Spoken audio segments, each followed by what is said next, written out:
Qu'est-ce que c'est? Une Bible? Tu lis la Bible, Ringo? Pas tous les jours. Au large biblique. Le podcast Explore la Bible.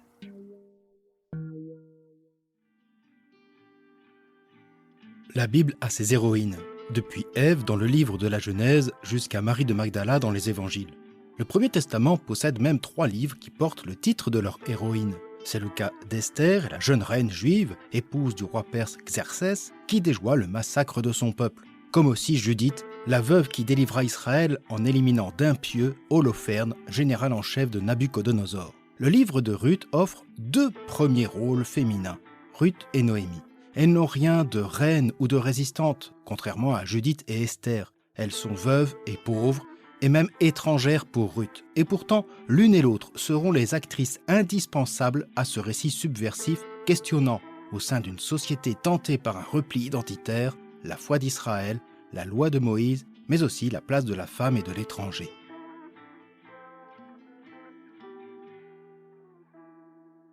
Bienvenue à toutes et à tous sur Au large biblique, le podcast qui explore la Bible. Une exploration qui nous a amenés à découvrir les subtilités du livre de Ruth. Vous le savez, tout film possède son générique avec parfois des scènes manquées ou supplémentaires, ces scènes post-crédit ou post-générique. En serait-il de même pour notre livre de Ruth ? On pensait en avoir terminé avec le récit du livre et son heureux dénouement, et voilà qu'il nous reste encore quelques versets à entendre. Le verset 17 servait de conclusion ou happy end. Elles proclamèrent son nom, Oved, il fut le père de Jessé, père de David. Mais aussitôt, le texte se poursuit et se clôt avec une généalogie en guise de générique, ou plutôt de scène post-générique.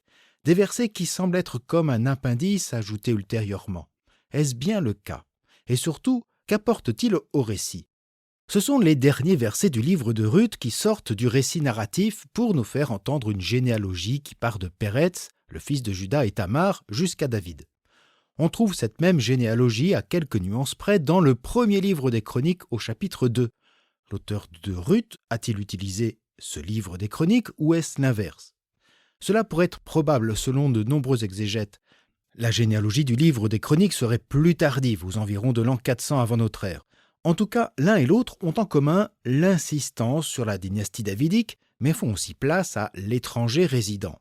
De même, autre point commun, la place donnée à la rétribution en raison de la fidélité à Dieu et à la loi. En ce sens, les rapprochements entre ces 2 livres sont plus d'ordre thématique qu'historique.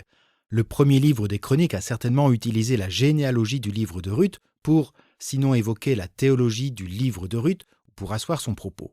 D'autant que le livre de Ruth, comme ces 2 livres des Chroniques, se distingue, voire s'oppose au projet très identitaire d'Esdras et Néhémie, sur lesquels je reviendrai. Cela nous amène à 2 questions inhérentes à la rédaction et à la place de cette généalogie chez Ruth. En effet, le contexte de la rédaction offre une clé de compréhension du livre. Ce sera un point que je développerai dans cet épisode. L'autre thème concerne davantage la fonction de ces versets au sein du livre. À quoi sert cette liste généalogique que nous allons entendre maintenant ?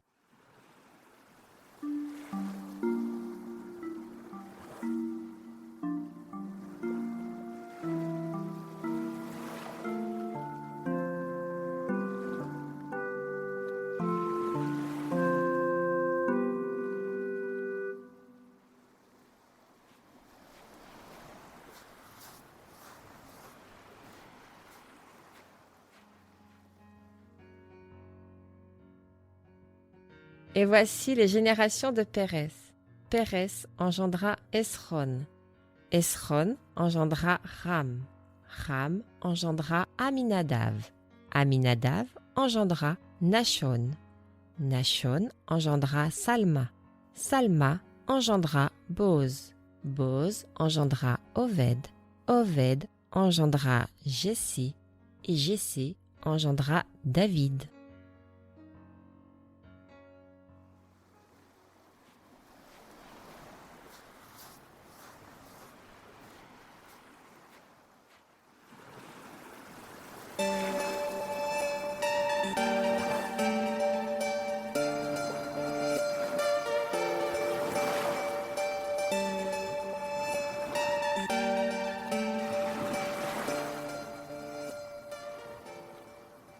Je vais donc d'abord me situer sur le registre narratif. La liste généalogique vient conclure le livre de Ruth. Mais qu'apporte-t-elle au texte qui nous avait déjà présenté Oved comme l'aïeul de David? Et qu'apportent ces listes de noms qui commencent par Péretz, patriarche déjà évoqué au chapitre 4, lorsque les anciens et le peuple de Bethléem déclarent à Boz que ta maison soit comme la maison de Péretz que Tamar enfanta à Juda avec la descendance que le Seigneur te donnera de cette jeune fille. Outre chacun des noms qui ne sont pas les plus connus, excepté David, la généalogie interroge aussi par le fait qu'elle commence par ce Péretz et non pas par Juda, son père, patriarche éponyme de la tribu à laquelle appartient Bethléem. Elle ne débute pas non plus par la figure emblématique de Jacob, père de Juda et des 12 tribus d'Israël. En réalité, le texte insiste sur la figure de Péretz, qu'on a déjà entendue. J'avais déjà évoqué l'histoire et je me permets encore de résumer le chapitre 38 du livre de la Genèse qui compte sa naissance. Après la vente de Joseph, son jeune frère, Juda quitte ses autres frères et s'installe au pays de Canaan. Il épouse alors une Cananéenne qui lui donne 3 fils, Er, Onan et Shéla. Er, l'aîné, épouse aussi une Cananéenne, appelée Tamar. Or, celui-ci vient à mourir sans laisser d'enfant. Juda demande à son second fils d'honorer sa belle-sœur pour donner une descendance à son frère, mais il s'y refuse et meurt. Il reste donc le plus jeune, Shéla, que Juda tarde à envoyer à Tamar de peur qu'il ne meure aussi. Il renvoie alors Tamar à la maison de son père pour y rester veuve jusqu'à ce que Shéla grandisse. Mais le temps passe, Juda devient veuf à son tour et Tamar s'impatiente. Elle se déguise alors en prostituée et, sans se faire reconnaître, s'unit à son beau-père. Quand, quelques mois plus tard, ce dernier découvre sa belle-fille enceinte, il exige son exécution pour motif d'inconduite. C'est alors que Tamar lui prouve sa supercherie avec 3 objets que Juda avait laissés à cette soi-disant prostituée. Juda reconnaît alors son tort envers sa bru, qui donnera naissance à des jumeaux, Péretz, le premier, et Zéra, le second. Juda loue sa bru Tamar, qui a été plus fidèle aux devoirs léviratiques qu'il lui refusait. À travers ce couple, c'est, tout comme Ruth, la fidélité d'une étrangère qui est mise en avant. Le nom du premier fils, Péretz, signifie brèche, parce que dit le livre de la Genèse, toujours au chapitre 38, « Pendant l'accouchement, l'un d'eux présenta une main que prit la sage femme. Elle y attacha un fil écarlate en disant « Celui-ci est sorti le premier. » Puis il rentra sa main et c'est son frère qui sortit. « Qu'est-ce qui t'arrivera pour la brèche que tu as faite ?» dit-elle. On l'appela du nom de Péretz, c'est-à-dire la brèche. Son frère sortit ensuite, lui qui avait à la main le fil écarlate, on l'appela du nom de Zéra. Péretz n'est pas seulement le fils de Juda et d'une Cananéenne. Il fait aussi mémoire de ce devoir léviratique et de la fidélité surtout de sa mère. Il rappelle combien celle-ci a battu en brèche l'obstination de son beau-père. Ainsi, au chapitre 4 du livre de Ruth, Boz épousant Ruth, figure de la fidélité à l'alliance, est béni par le peuple pour qu'il devienne à l'image de la maison de Péretz, c'est-à-dire le digne successeur de son père Juda et de sa lignée. Il est à noter que, dans les récits bibliques, Shéla est tombé dans l'oubli et que la génération de Zéra, frère jumeau de Péretz, est entachée par l'infamie d'un de ses descendants, appelé Akan, selon le livre de Josué au chapitre 7. Bref, parmi les fils de Juda, Péretz, le fils de la Cananéenne, exprime la fidélité à Dieu et son peuple, comme le suggèrent aussi certaines figures de ses descendants.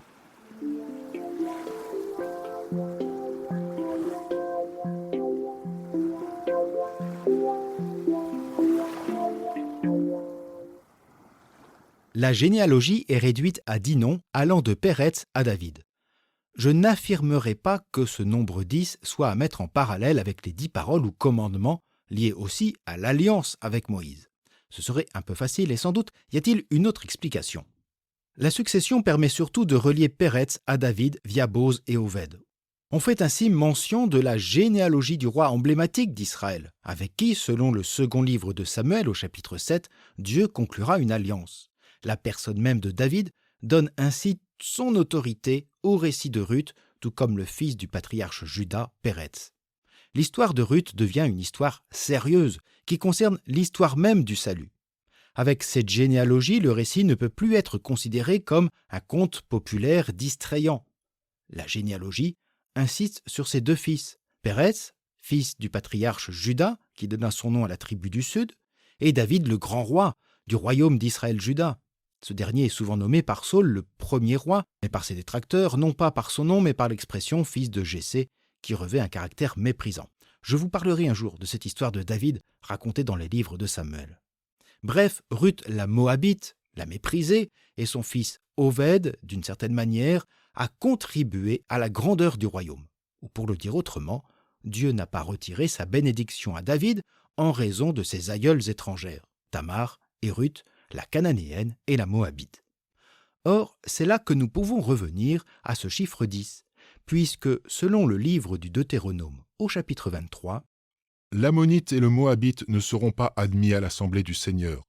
Même leurs descendants à la 10e génération ne seront pas admis à l'assemblée du Seigneur, et cela pour toujours. » Ce même passage est cité dans le livre de Néhémie au chapitre 13, et on reviendra sur ce livre.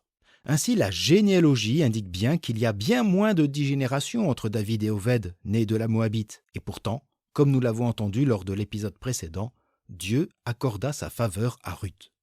Et les autres noms cités, aïeux de David, me direz-vous. Il y a peu de choses à dire à propos d'Etsron et de Ram et de Salma. Par contre, nous pouvons sans doute souligner que dans cette généalogie et dans ses descendants de Péretz, le fils d'une Cananéenne, se trouve Aminadav et son fils Naashon.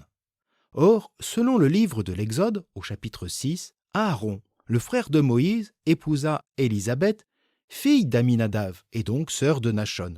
Or, Aaron ne s'est pas vu exclu du culte pour avoir épousé une fille dont la lignée remonte à moins de 10 générations à une étrangère cananéenne. Naashon, de cette tribu de Juda, issue de Péretz, est magnifié dans le livre des Nombres et reçoit le titre de chef ou prince de Juda. Il sera le premier à apporter son offrande lors de la consécration de l'autel du sanctuaire, lors de l'Exode selon le livre des Nombres au chapitre 7. Ces citations de noms permettent d'inscrire le récit de Ruth sous le signe du culte et de l'alliance entre Dieu et son peuple. Ainsi, la généalogie permet au lecteur de se remémorer ces figures patriarcales symboliques présentes aussi dans le texte.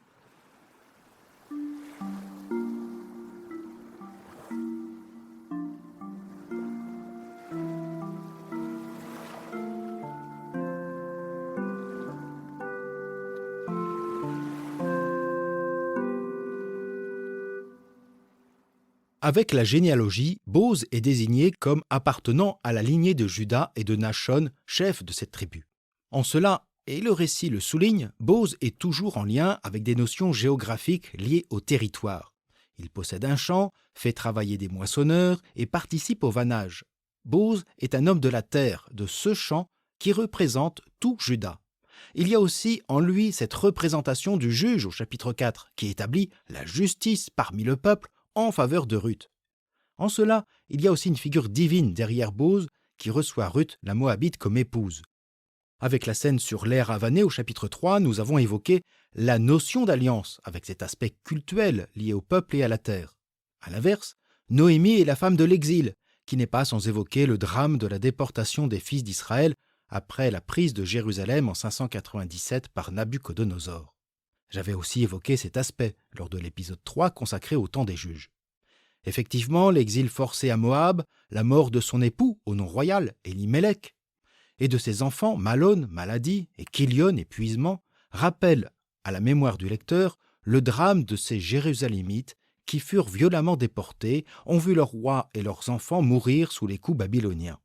Le retour de Noémie en sa terre natale rejoint également l'expérience du retour des exilés en Israël. Un retour qui ne se fera pas sans difficulté et débat.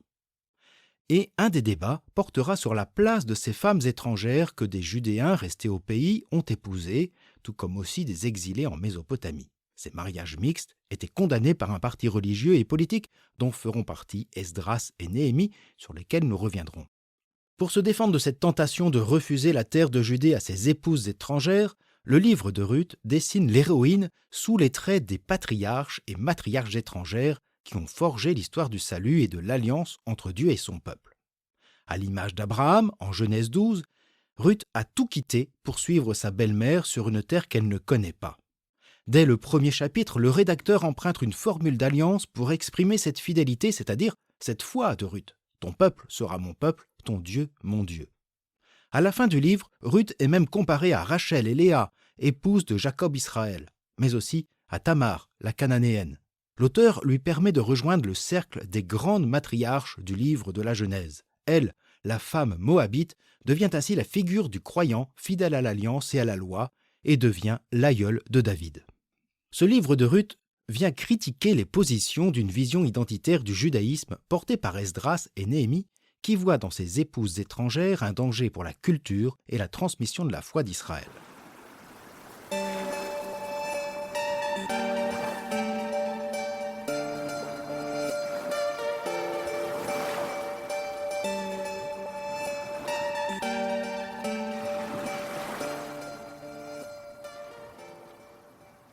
Je dois faire un bref résumé historique avant d'aborder le contexte de la rédaction, le plus probable à mes yeux et aux yeux de beaucoup de spécialistes.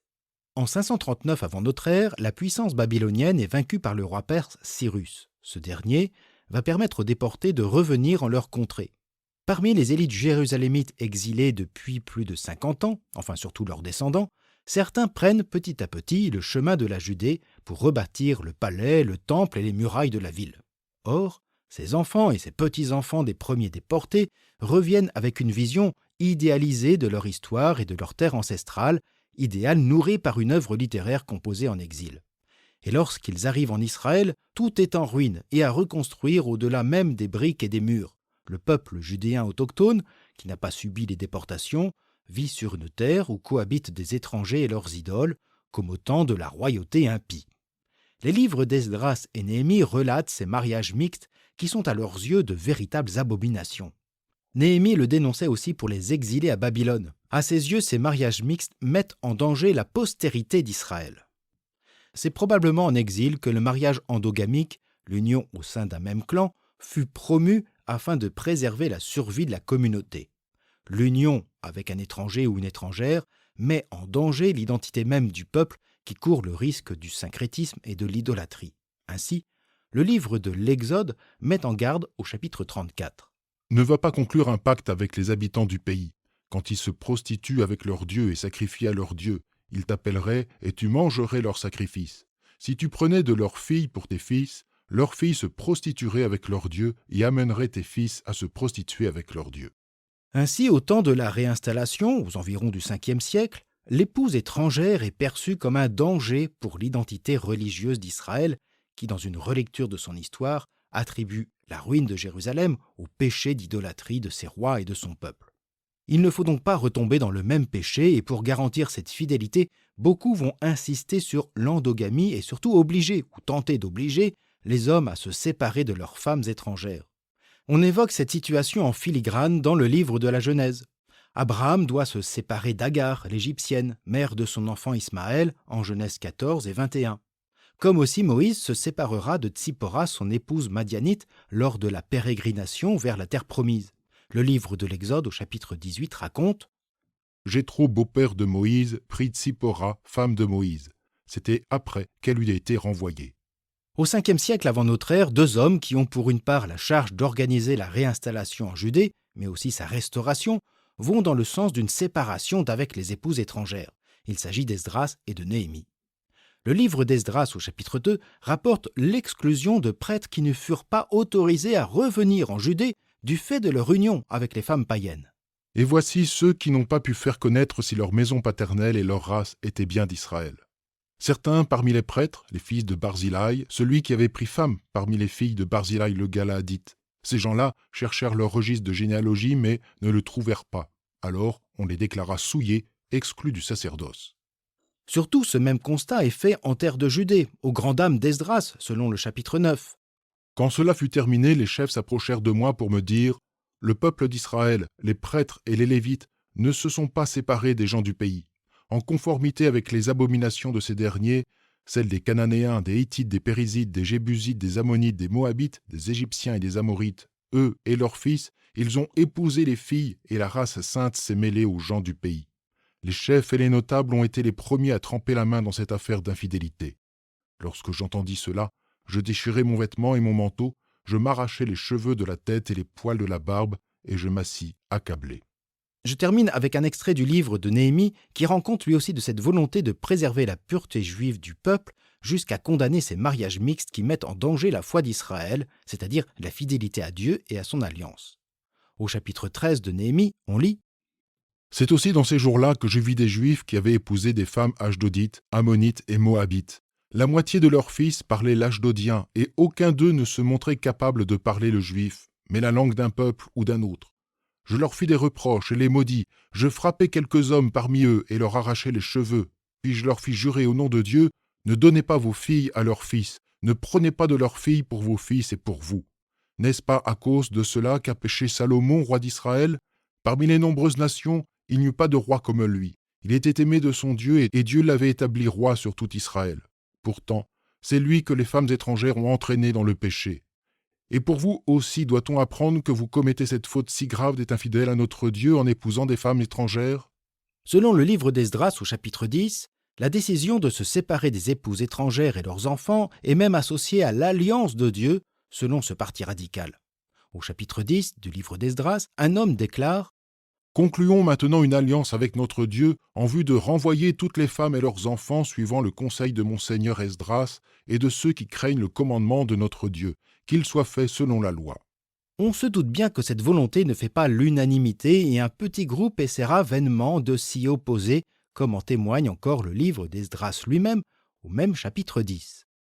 Cependant, Jonathan, fils de Hazaël, et Yazeïa, fils de Tikva, prirent position contre cela, et Meshulam, avec le lévite Shaphtaï, les appuyèrent. Mais les déportés firent comme on avait dit. Ainsi, le livre de Ruth pourrait constituer une réponse à cette volonté de purifier le peuple des épouses étrangères.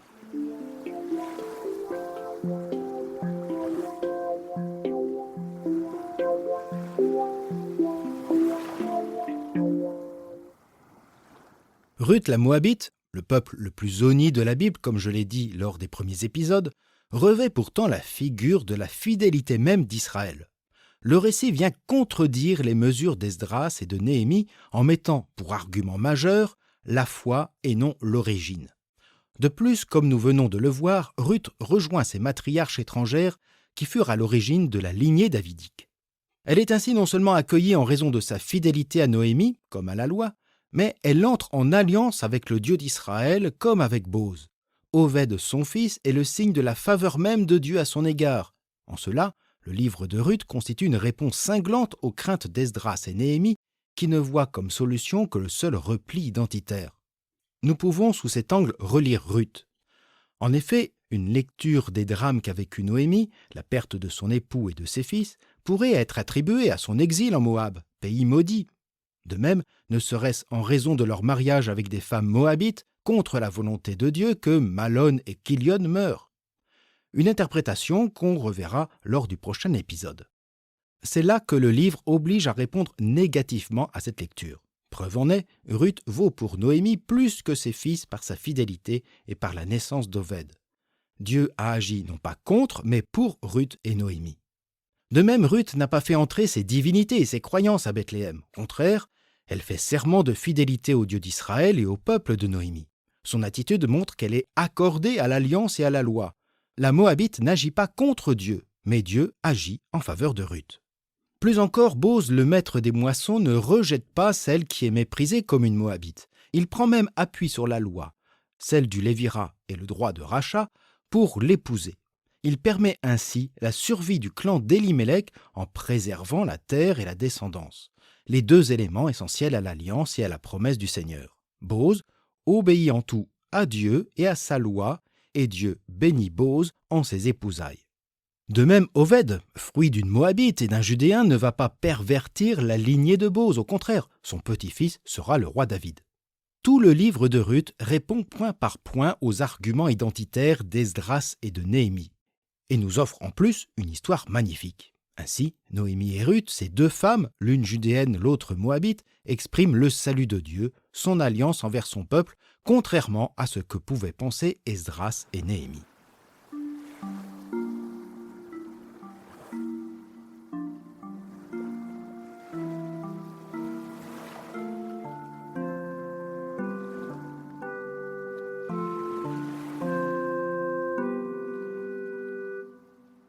Alors quelle fut l'influence du livre de Ruth en cette période de réinstallation? Le fait qu'il ait perduré dans l'histoire biblique montre que sa pertinence a au moins été perçue par quelques-uns. Sans doute, mais je m'avance gratuitement sur ce terrain, a-t-il offert des arguments pour résister aux tentations du repli identitaire porté par Esdras et Néhémie, dont les livres expriment davantage un projet qu'une réalité. Le livre de Ruth porte en lui un universalisme que d'autres textes bibliques soutiennent, et cela depuis le livre de la Genèse jusqu'au prophète Isaïe, dans lesquels Dieu a le souci du salut de tous et de toutes. Le livre de Ruth met en avant nos deux figures féminines, de véritables héroïnes qui mènent le récit tout du long, contrairement à ses épouses vulgairement rejetées dans les livres d'Esdras et Néhémie qui voient dans ces femmes étrangères l'origine du mal. Le livre de Ruth exprime tout le contraire. Ces différences nous rappellent en cela la diversité et la complexité des propos bibliques. Plus tard, le judaïsme associera le livre de Ruth à la fête de Shavuot ou Pentecôte, durant laquelle se célèbre l'alliance de Dieu avec le don de la loi, de la Torah. Le christianisme, avec l'évangéliste Matthieu, citera explicitement Ruth, parmi d'autres femmes, au sein de la généalogie de Jésus. C'est ce que nous verrons la prochaine fois avec un dernier épisode consacré à la réception du livre de Ruth dans le judaïsme, le christianisme, mais aussi dans la culture avec Victor Hugo et son Beaux endormis, et avec une adaptation colorée d'Hollywood en ces grandes heures de l'après-guerre. Merci d'avoir été à l'écoute de cet épisode et du livre de Ruth, même si on n'en a pas encore fini. Comme je le dis à chaque fois, n'hésitez pas à partager ce podcast autour de vous comme sur les réseaux sociaux. Je vous souhaite une bonne journée, une agréable soirée, et je vous dis à bientôt sur Au Large Biblique.